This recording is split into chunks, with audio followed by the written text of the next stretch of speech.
Hello,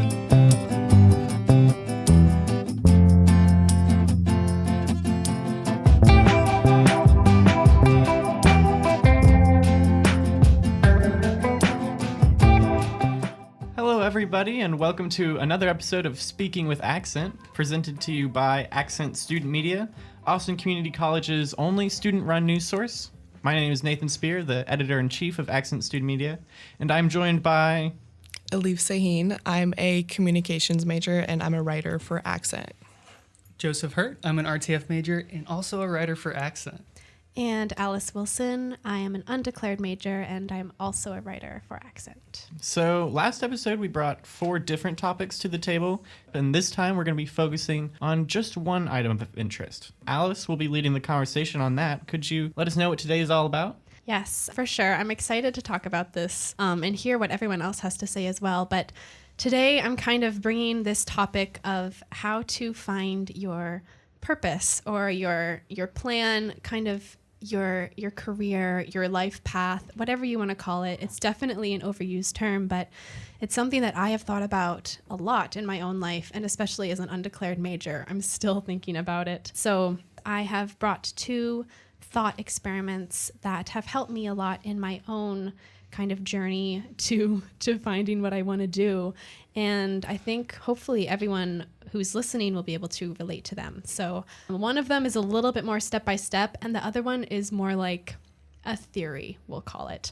So the first one is called the Odyssey Plan. And this actually comes from the book Designing Your Life by Bill Burnett and Dave Evans.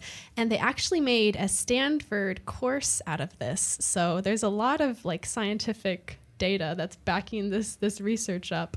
It's all about kind of designing multiple life paths, which sounds kind of basic, but it gets, more detailed than this over the next 5 years. What I found really helpful was I just took out a piece of paper as I was kind of going through this, and you can literally just take like 5 minutes on each plan, jot down kind of your ideas. Don't think about it too hard, or else you kind of get scared away with the details. But for plan 1 is if you basically continued on the track that you're on now, if you continued with your current habits and your current, major, if you're a student or what have you, over the next 5 years, how would your life look like? So say for me, I'm undeclared.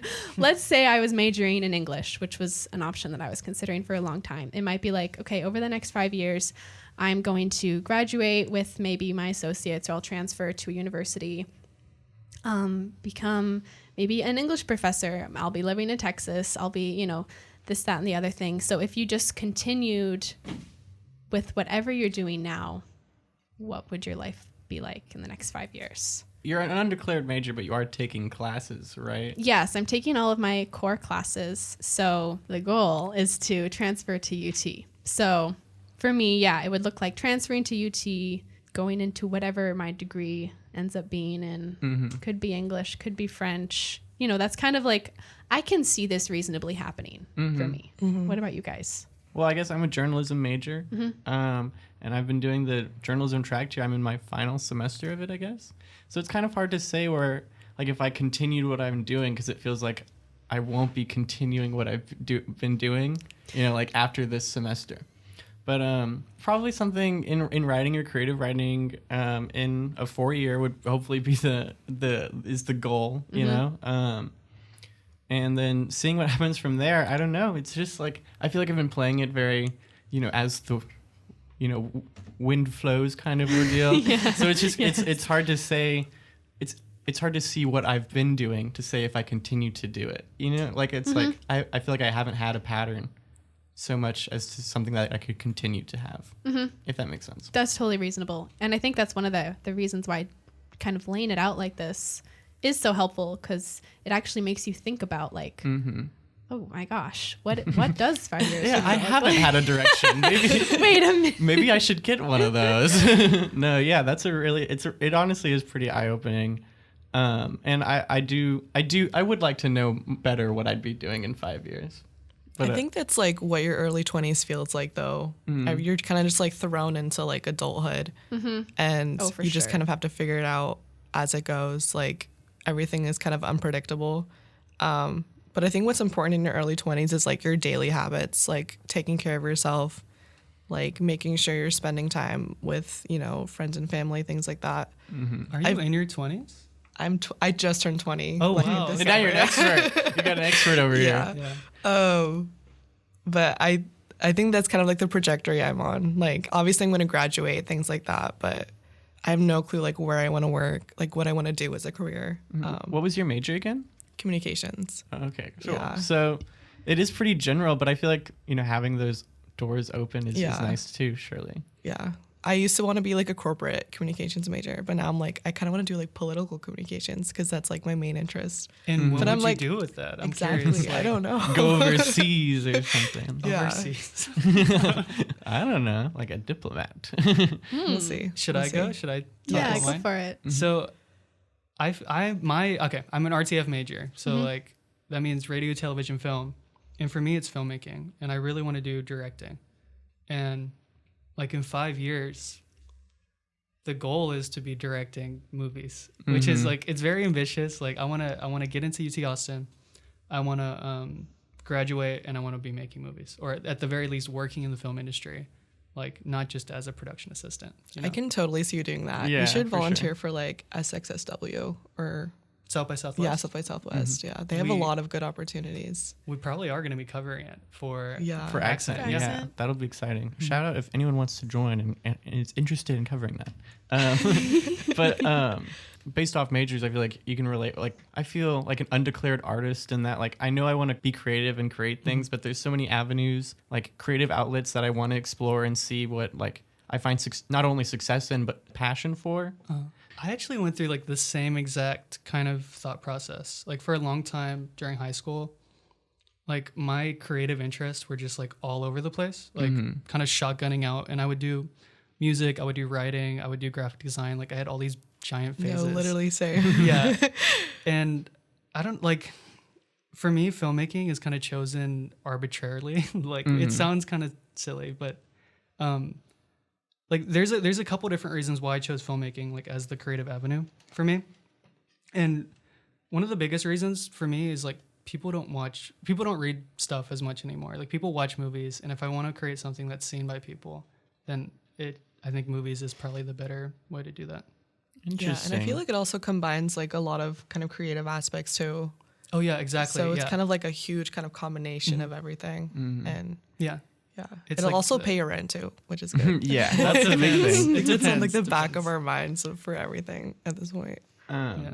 Because even that can like translate into commercials and stuff, and that's the same thing with like a writing career, which I feel like is something I could definitely see myself wanting to explore in the next 5 years. I definitely would want something more officially published and probably more creative writing published. But yeah, but I feel like those things are also transferable into monetary benefit. Monetary gain. Yeah, yeah, Yeah. If you just kind of corrupt it into capitalist function, you know what I mean? Yeah, Turn fair. writing into script writing and like movies into commercials and music into jingles. You know what I mean? That's true. Yeah. Yeah. I think that's one of the biggest stresses about finding something that A, you like doing, but also B, makes money and makes Yeah. you, you know, is going to help support you in your whole life. Yeah, and the presence of money also gives you that feeling of like, oh, there's not even 5 years to figure this out. You know, it's like, I've got to be working at this now. I better have a direction. You know, it's kind of the purpose it It's feels kind like the of- purpose I want a direction, the reason I want a direction. It's kind of existential in a way. Like you will not live unless you have money. Like you don't have a choice. I Yeah, feel like I'm that's- going through like a quarter life crisis for like 5 years. I feel 50 sometimes just because I rent an apartment. I think that's like a lot of our generation because we've been through so much. We also see like how important money is to like function. Like I step out the door and I spend like $50 minimum. Like God. Yeah, I know. it's horrible. so weird. Like gas, a cup of coffee, and then I'm broke.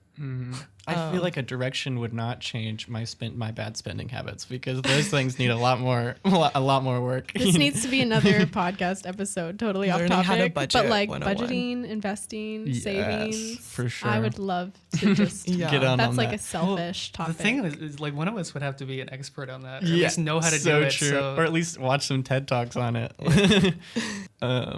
Do you want to go on with like the yeah, second let me throw a plan? wrench in Yeah. this whole plan. Yeah. So now plan number 2, back to the Odyssey plan. If you couldn't do your plan number 1, if that was no longer on the table, your major's different, your career's different now, if you were going to move somewhere, that's off the table. If option number 1 was no longer possible, what would you do? I have an answer for this, Oh, but go, I'll yeah. wait. Okay. I can go because I feel like mine's pretty quick. So when looking at like film majors, my goal is to go to UT Austin, and I was curious like the career outcomes. So I looked up all the people who graduated from like the past couple years and like saw what they did for their job. Were you on Indeed? Yeah, partly because that's Indeed. where the salaries are. Yeah, and partly where they like, You're girly looking at the paychecks. So as far as like film degrees go, pretty much no one actually goes into the film industry like with an RTF degree, but they do end up making money. Yeah. Wait, so what industry do they get into? Surprisingly, like graphic design is probably the biggest. Wow. Yeah, I know. That seems I know. out of left That field. makes sense though, because they make a lot of money. Yeah. From Yeah. what I know, at least. And it's creative and business oriented. Yeah. So like I'm that's understanding, kind of like, where I would go. Programs, technology programs and stuff. Yeah. So I guess that makes sense, but is that intimidating to you at all? Like the idea that like maybe your major won't lead to. Yeah, absolutely. It's like that's kind of so there's like these insurmountable odds that I have to face of like, number 1, I want to go into the film industry, which is extremely competitive. Number 2, I want to be a director, which is like 10 times more competitive than just being in the industry. So, and it's just like all these things piling up. But the way I've been viewing it is like, it's partly a matter of skill and like talent, but it's also a big part just like chance and probability. And there's all these little things I can do, or like all these things that like compound together to slightly improve my chances every single time, which to me makes it less intimidating. Like getting into UT Austin, there's a really low acceptance rate for the program I want to get into.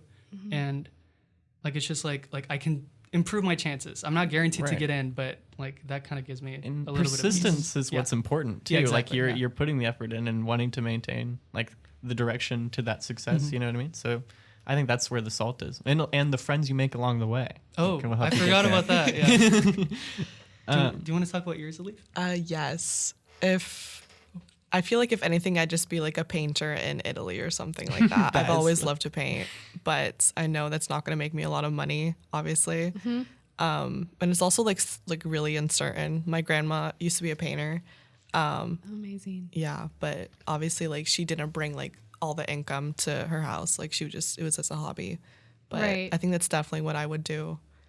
I think that kind of goes along with like plan 3 too. I was just Yeah. gonna say, yeah, like, I can go on to. Do you want to give us your Yes. second plan, and then I'll Oh. kind of go on to plan 3, which Yeah. sounds like a lot was what Elif was saying. Because my answer for plan 2 would not be my answer for plan 3, because it's genuinely just based off of the fact that like I've been thinking about. So I want to transfer soon in the future, but the thing is like, I definitely don't have money to be thinking of 4 years right now, and so I'm like thinking about taking a semester off and like doing things, and then but there's that one option that America instills in you when you're in need of money for education, and that's God. the freaking military. Oh my god. Oh my god. No, it's No. it's true. And so I'm like, Guys, well, maybe don't the join the military. Yeah, Don't literally. join the I'm like, maybe the military. Coast Guard's calling. Maybe I'll sail boats on the ocean and just get that GI Bill. And I just hate that has to be an option for me to think about simply because I need money for an education.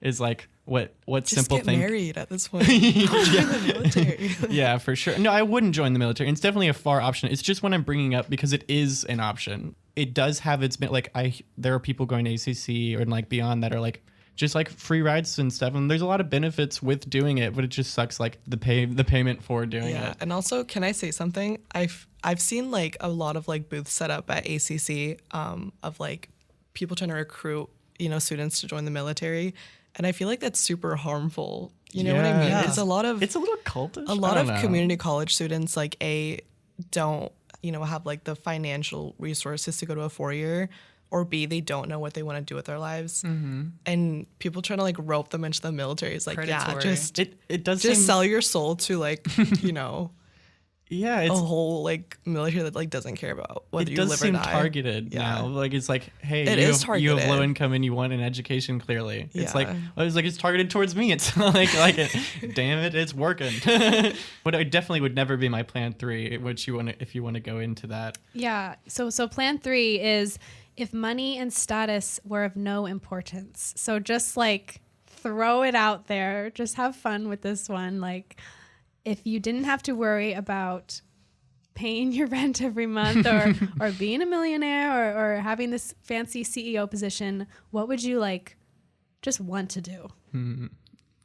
I feel like Elif was saying, like art is always kind of the direction with that I would go to. Is just like, I don't know, I'd settle in some sort of castle somewhere and be writing short story, like haunted short stories. Yeah, in like a weekly periodical or something. I don't know, like living that old pipe smoking writer dream. I don't know, would be fun. I love that. What about you? Do you have a different my plan one? is the same. I just want to be a painter in the middle of Europe. Yeah. So if I could do anything for the rest of my life and not have to worry about money or status, I would still be a filmmaker. Yeah, I was thinking about that. Yeah. Like, Yeah. That's when you know you're on the right path. Let's like This doesn't apply to him. you kind You're of like our inspiration. You're kind of already living like if money or status weren't important. I'm living the dream, guys. Without the fear. Yeah. 6 hours of sleep and Can I ask a question real quick? Yeah. What would you do if it wasn't filmmaking? Like if that just suddenly like movies don't That exist. wasn't like a thing. Movies don't exist anymore. Letterboxd is not an app. Yeah, literally. if it's not filmmaking, Do you ever think about that? yeah, Like, of course, like all the time. Like I doubt if I want to be a director or do anything in film often. And like no RTF at all. no do you RTF. do you No have RTF. Journalism, I think, is a good option for me. I love. That's like the closest thing to RTF. Yeah, it's pretty close. Give us That's- something. Give us something unique, like juicy- archaeology. Give us a French sailor in the archaeologist. Pacific Ocean or Oh, something. I got one. Okay, so let's say nothing in media, like nothing kind of like related to that or entertainment at all.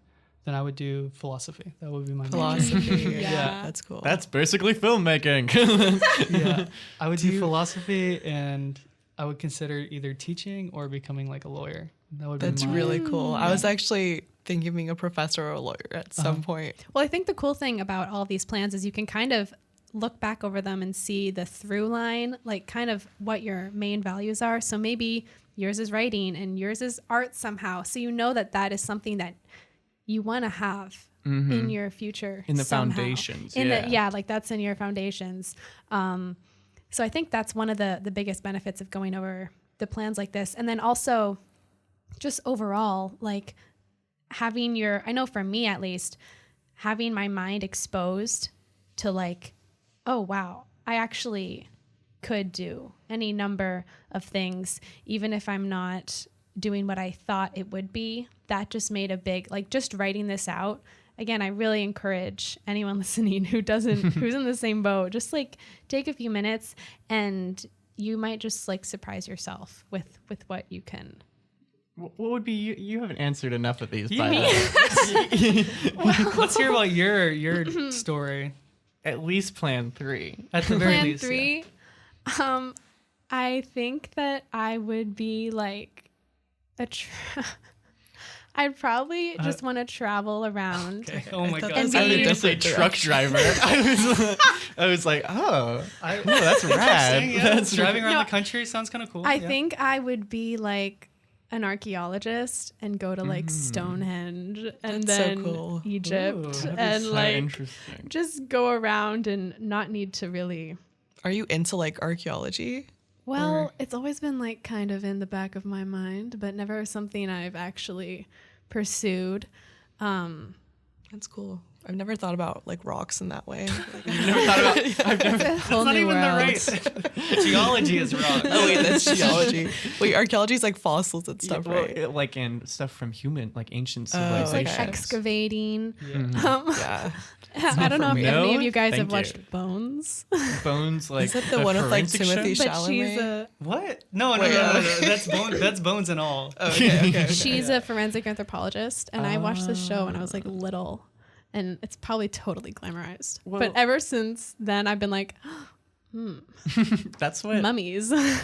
that's what Indiana Jones did for me with anthropology. Like, Right? Well, it actually led to me wanting to do writing because in like elementary school, I'd be like writing stories about this knockoff Indiana Jones anthropologist and be like, I know what an anthropologist is, and like bragged on my friends.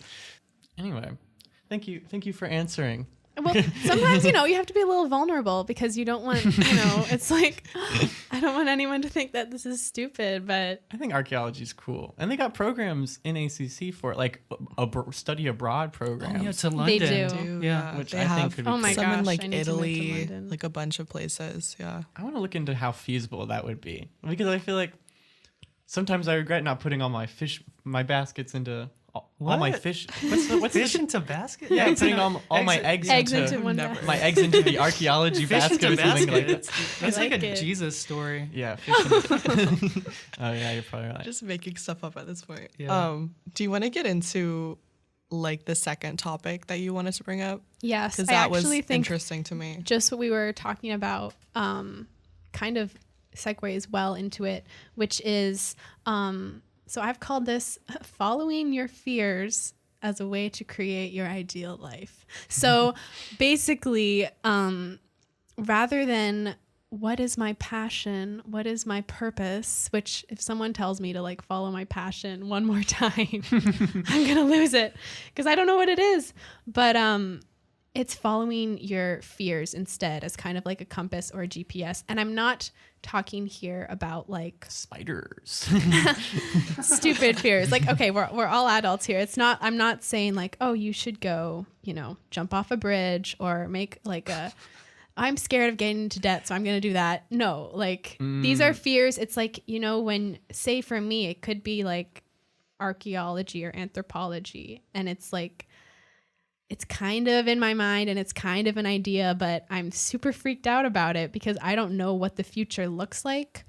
So it's like, I'm just going to let it go. But that probably is exactly where I need to be because there's a reason that you specifically are scared of something. It's like, we don't all have the same, maybe fear isn't the right word. It's not like But why are you anxious? terror, but it's kind of like a nervous excitement where it's like your mind's like, ooh, intrigued by this, but then your brain is like, no, don't do that. What are people gonna think? You're gonna like, even well, I'll explain a little bit more and then we'll get into some examples. But so I was watching a TED Talk the other day by Tim Ferriss, and he goes into this a lot. He kind of inspired me for this second segment here, and he calls it fear setting. So it's kind of the idea of analyzing our fears when we feel stuck or we feel lost. And specifically this TED Talk, which we can also link, I would recommend people watch it if they're curious about it. But he has multiple writing exercises, but he has one called The Cost of Inaction, which really resonated with me. And so instead of worrying about the cost of me taking this action or, jumping off this cliff, metaphorical cliff, instead of worrying about the cost of taking that action, it's what's the cost of not taking that action? Like, what's the opportunity cost? So basically write out your fears for over the next 6 months, 12 months, and then 3 years. Look back, imagine if you had taken this action versus if you hadn't. It's like, what is the opportunity that you have missed by not pursuing this thing? And that really resonated with me because it kind of takes you out of, it's like, once you've looked at it that way, you don't really have a choice, or you're really doing yourself a disservice if you're not kind of taking that chance. That makes sense. Do you guys kind of get what I'm talking about yeah, here? totally. And I like definitely personally feel like a big thing is just like a fear of like not being good enough and like, not having anything worth saying or anything that's appreciated. But, looking from this perspective of like the several like year spans or like what my life would look like if I don't make these decisions or don't start working for them now. Like it's either nothing comes out of it and I'm satisfied that I at least tried, or like I've tried and I've succeeded in some way. So it's like there really is no negative when you look at it from that perspective because of like how temporary trying something is. You know what I mean?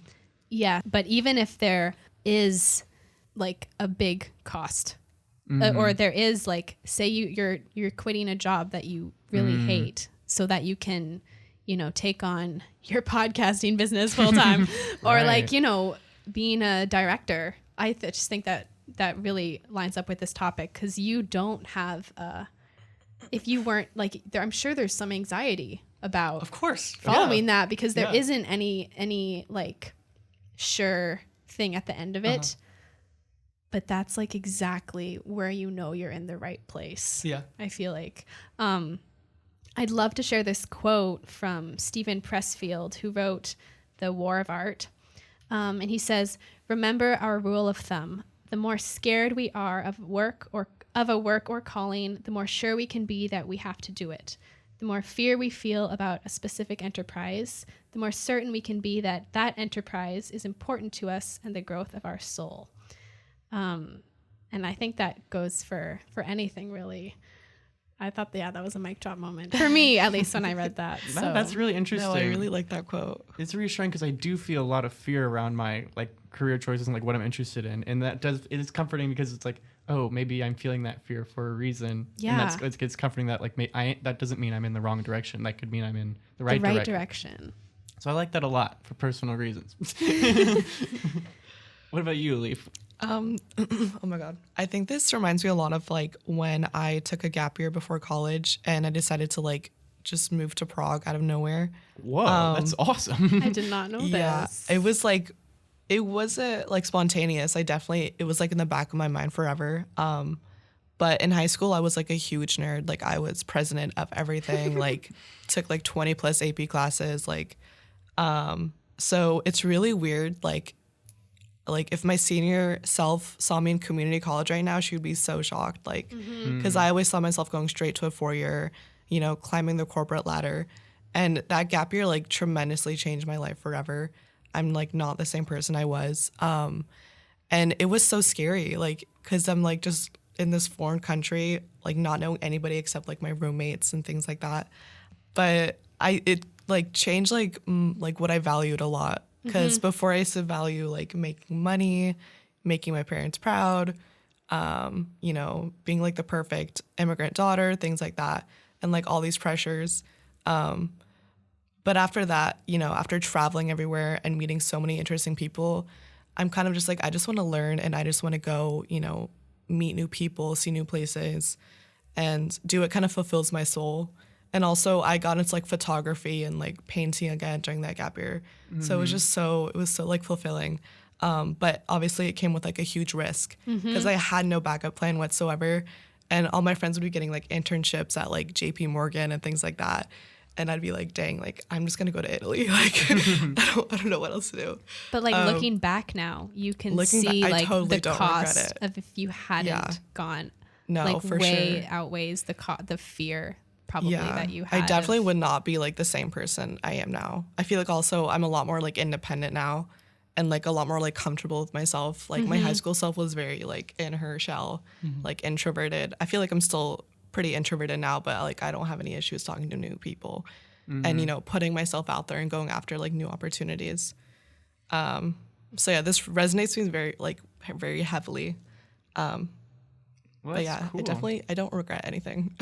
Even though my parents are always like, I told you like you wouldn't like it. Like you came back after a year. I was like, yeah, like, I needed to like, yeah, it was like a year. Oh my gosh. Like next time I'll stay for 10 years. Sorry, like, I don't know what to tell you. Yeah, you would have been gone longer. I don't know. I feel like though once you it's like a domino effect. Like once you start choosing to actually pursue what is uncomfortable versus staying in what has always felt familiar, you're just going to keep on applying that through the rest of your life, and it will just serve you very well. I think like that is kind of the difference between maybe year or plan number 1, which maybe we're going back to the Odyssey plan, which maybe you write that down, you're like, oh, really? Is that the path I'm on? Versus kind of plan 2 or 3. And that's like, you might have to take some action to get there, which is But will it be daunting. worth it?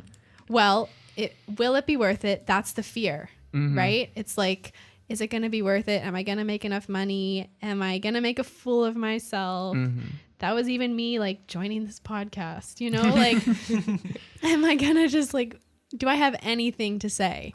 But then on the other side of it, not doing that just cost equally if not more, to my personal growth. If Right. that makes sense. And doing the podcast has paid off, right? Yeah, You're having a great time. It's so good. Oh my god. For me, my biggest fear is like committing to something. If that makes sense. Like, I think I'm very passionate about a lot of stuff. I love a lot of different things in the world, if that makes sense. And like, it's hard to sit down and focus all my energy into one thing instead of like everything. Like, I just want to I want to learn every language. I want to read every book.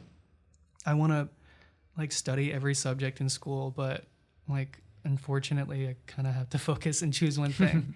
And for me, I don't know, like the big saying is jack of all trades, master of none. And it's like, if I don't sit down and focus on one thing, then ultimately, like, where am I going to end up?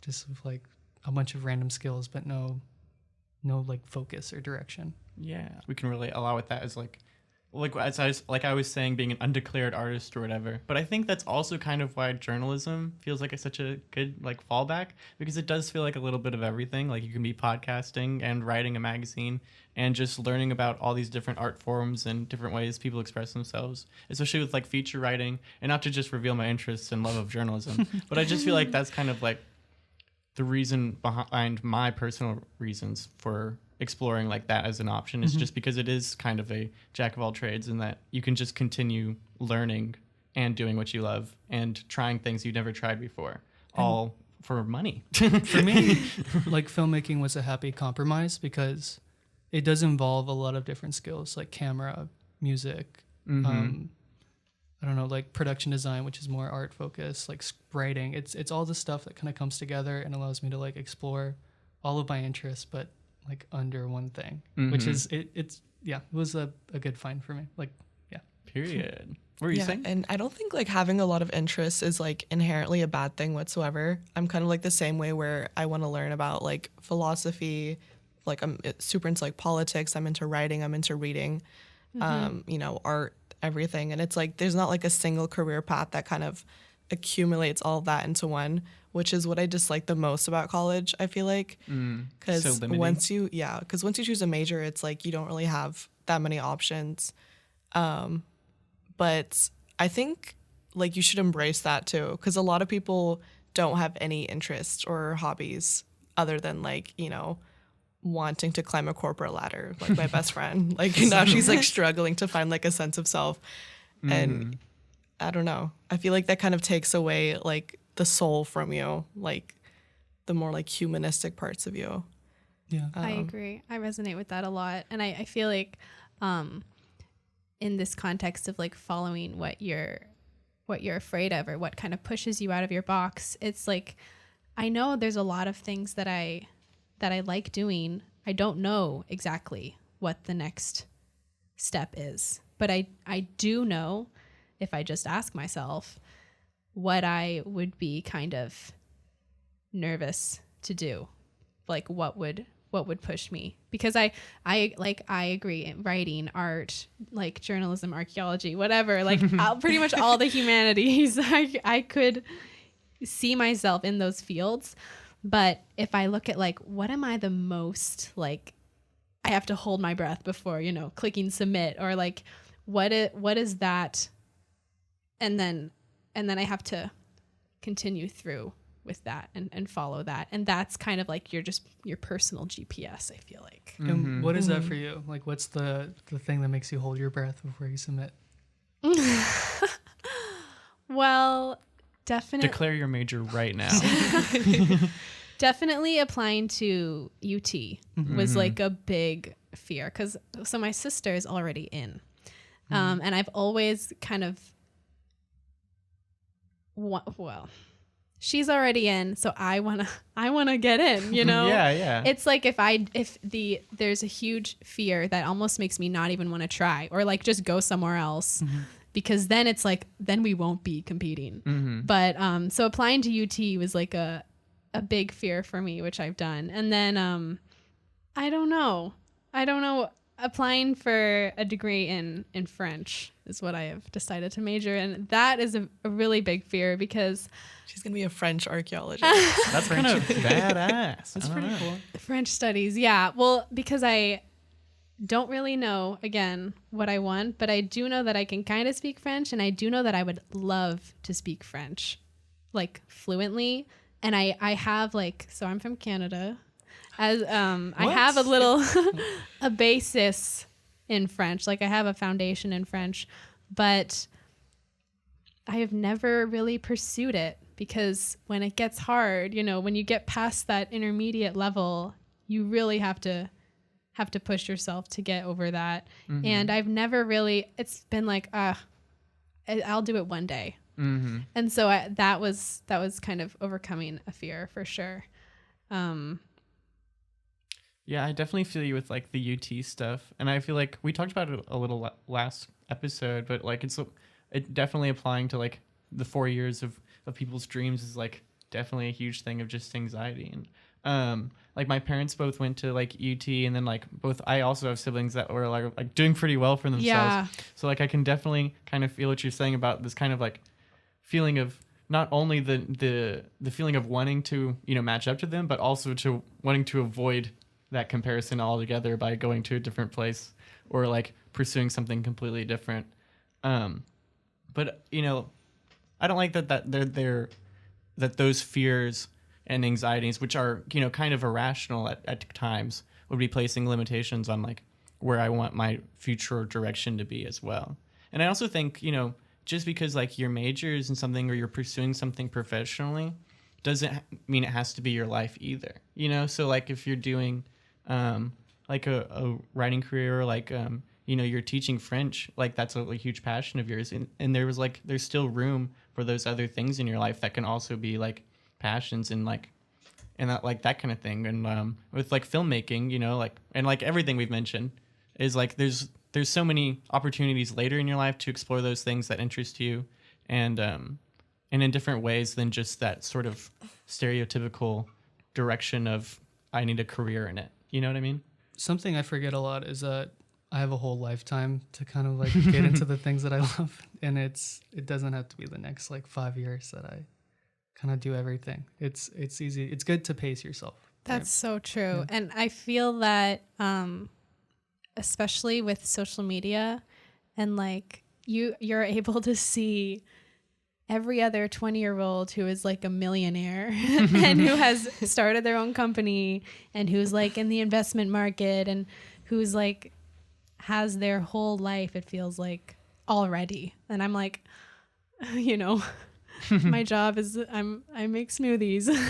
Yeah. Like I think there's a lot of pressure that this is kind of like a recent thing for our generation to be surrounded by and constantly comparing yourself to people who have more quote unquote success, monetary success mainly. But yeah, we don't have to know exactly what it's going to be like in the next 5 years. About social media, like I think comparison has always been around, but not with like such immediacy that we have, because we have access to the entire world and we can compare ourselves to everyone versus like, you know, the 300 people that we knew in our town.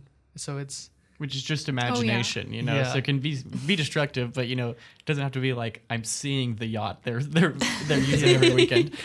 But also like social media is so fake. Like it is. I will post like the prettiest picture of me in Paris, but like the night before I was like sobbing in my bed. You know what I mean? And I think like when it comes to comparing yourself, I used to like struggle with that a lot. Like I literally took time off of social media for like a few months. I think once you find kind of like once you're more confident in your own life and more comfortable with yourself, that feeling kind of fades away. I don't ever get that feeling. But going back to like, you know, not going to like a traditional 4-year, like your siblings, etc. My brother also goes to UT, and I think my sister probably will too, my younger sister. You get this feeling of like inadequacy, like kind of like a weird like black sheep of your family kind of vibe. But I think that also is kind of like something that's like ingrained in our brain since like birth. Like, you know, what do you want to be when you're older? That's like the number one question that adults ask you. And I feel like that's kind of harmful to ask like little kids, like, you know, it's like your whole instilling life direction. path is like your job, you know? I used to tell like as a kid, I used to be like, I want to be like a painter. And my parents would be like, you're not being a painter. Like, Oh my gosh, they'd say that? yeah. But I think this kind of goes along with like how living in capitalism today has kind of affected our own like personal, like deep desires and our own paths and purpose.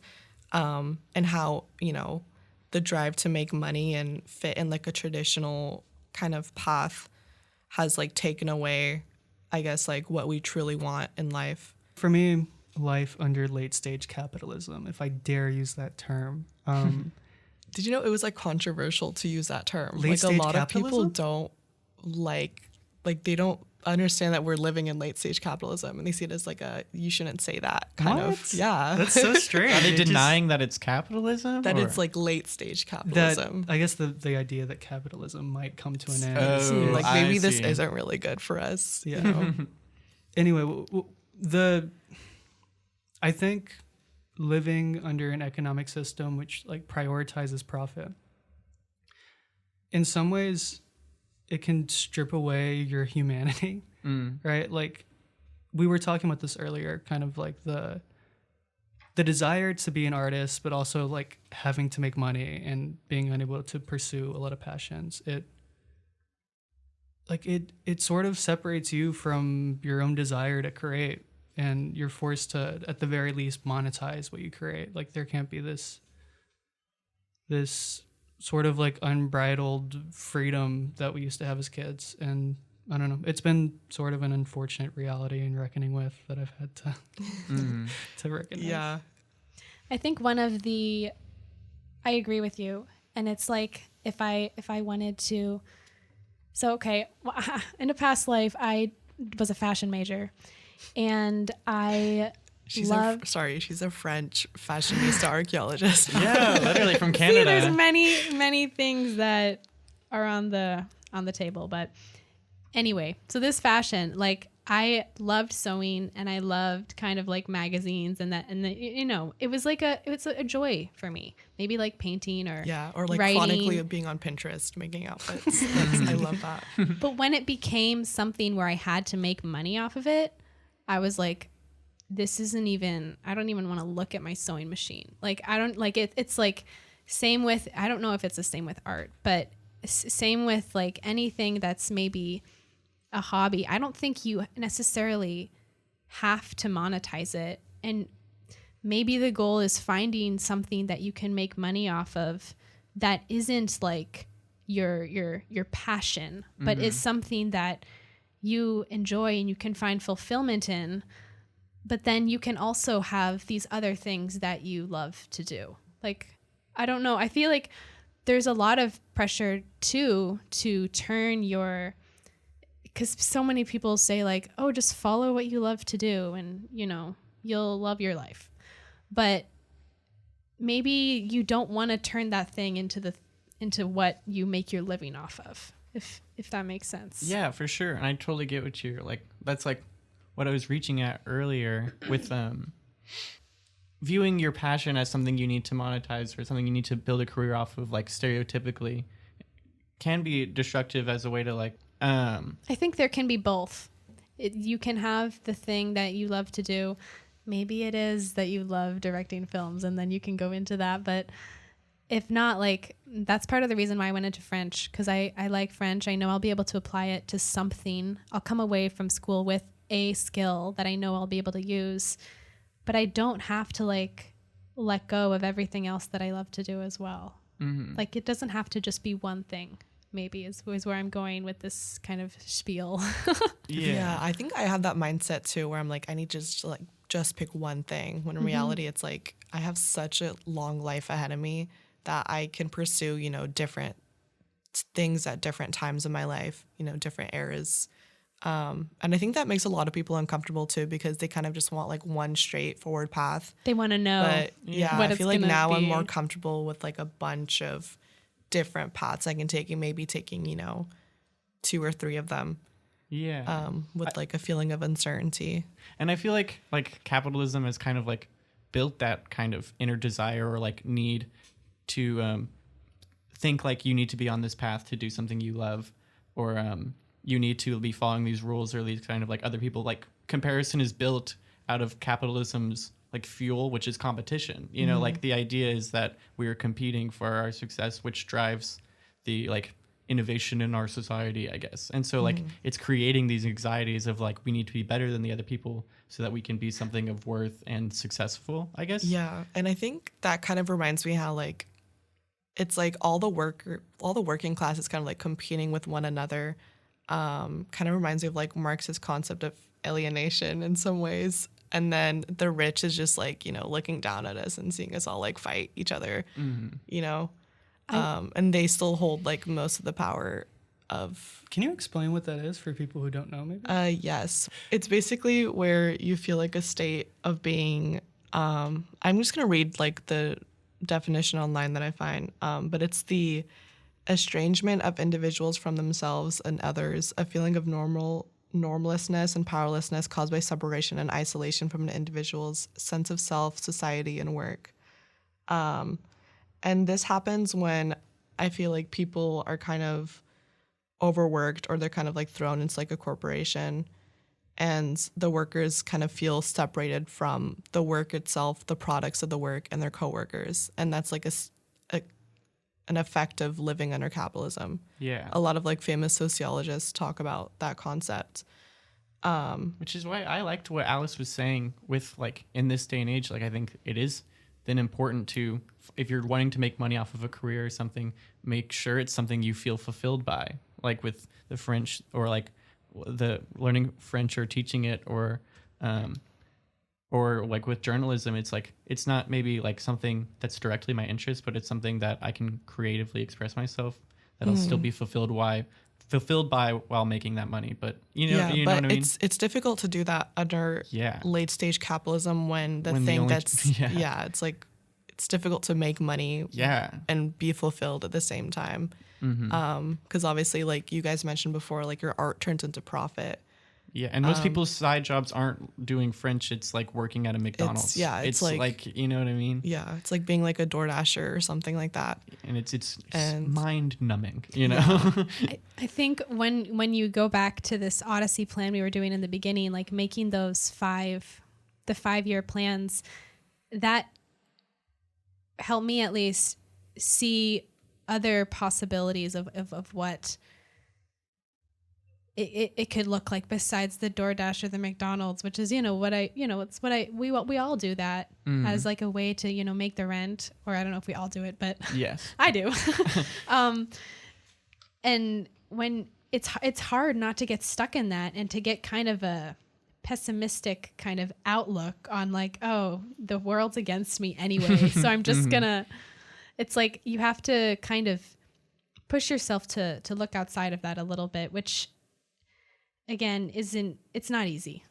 I guess what we're learning is that capitalism has kind of, I guess, just built this economic structure that has made us, I guess, need to be thinking about plans like the ones Alice has brought. And so I do think that Alice's plans are necessary, and they not necessary, but beneficial for kind of finding a way to live in this economic structure while still maintaining satisfaction in like the work you're giving out and stuff. You know what I mean?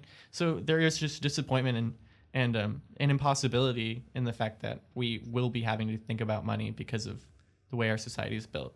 But there's optimism in your plans that's built by the fact that we can make money in ways that benefit us mentally, I guess. Yeah, like I think it doesn't have to. I think it can offer a grain of like excitement maybe about what we want to create with our lives. For me, at least, the plans, like I know that my parents didn't follow their passions. Like I did not, grow up surrounded by people who love what they want to do or what they're doing. And so having the ability to like reflect on what I might want to do, it gave me like another option. Like you don't have to hate your job. I feel like so many people are like, oh, I gotta go to work, and there is that element, certainly. Like not every day is gonna be like, oh, if I hate my job for one day, I'm gonna leave everything. But it just gives like a sense of you can create something different than maybe what you've seen or what you think is possible for yourself. It kind of breaks out of you have to break out of your mold a little bit maybe to go for something that you might not have originally thought was possible. I guess just if you spend time and think about your future, you can build a better one for yourself despite having to function. So happy. Just pursue things that take you out of your comfort zone and are challenging, and that at the same time you find some sort of fulfillment in. Like, take that class that you're not really sure if it relates to anything you're going to do in the future. I think that's one of the best things about a community college. And even our continuing education courses, like, I don't know if you guys have looked at those, but I like look at them every day. I'm like, what am I going to take? I'm taking music classes right now because of just kind of this sense of like, well, let me just do something I'm interested in. And it's definitely out of my comfort zone, but it's definitely really fulfilling and fun too. And it just contributes to who you are as a person, I think. Yeah. And it just makes you more confident in yourself and more sure, like, you can trust yourself and you're not going to abandon your like humanity maybe as you go forward into the world of capitalism. I'm taking this class called like Sense, Sex, and like Transcendence. It's like a world literature class. Oh my god! It's part of like the honors program, but it's so interesting. Like at first I was like, this is so weird. Like, why am I in this class? Everybody has like bangs and everything. Like, what? Girl, you got bangs. I know, but How is that the bangs? I'm like new to the they new to the bangs club. But it's so interesting. Like, everybody's like a little like mini philosopher in there, and my teacher's so like eccentric, and like I'm glad I like took that risk and just like I was like, okay, I couldn't even like find her on Rate My Professor, so that was the biggest part. That was the biggest risk. I think you're right on the nose with community college being just a great way to be thinking about these plans, and because you can test them out right there. You know, like, you have the avenues to sort of explore your passions, not only in a sort of creative satisfaction way, but a financial viability way. You know, both as like a career and creative passion, which I think is really valuable and really feasible at ACC. And not to give them a little shout out, even though, you know, mothership. Yeah. So yeah, don't take it too seriously, but also take it a little seriously. It's your life. You know, it's what you make it. Go take a continuing education class because you won't regret it. Do something that scares you. Take that class. If you aren't challenging yourself, then you're not playing into your full potential, I think. So period. Okay. Yeah. Okay, I think we can wrap it up. I loved this conversation. Well, thank you everybody for tuning in to Speaking with Accent. I'm so happy to have everyone around the table, and see you next time. Bye.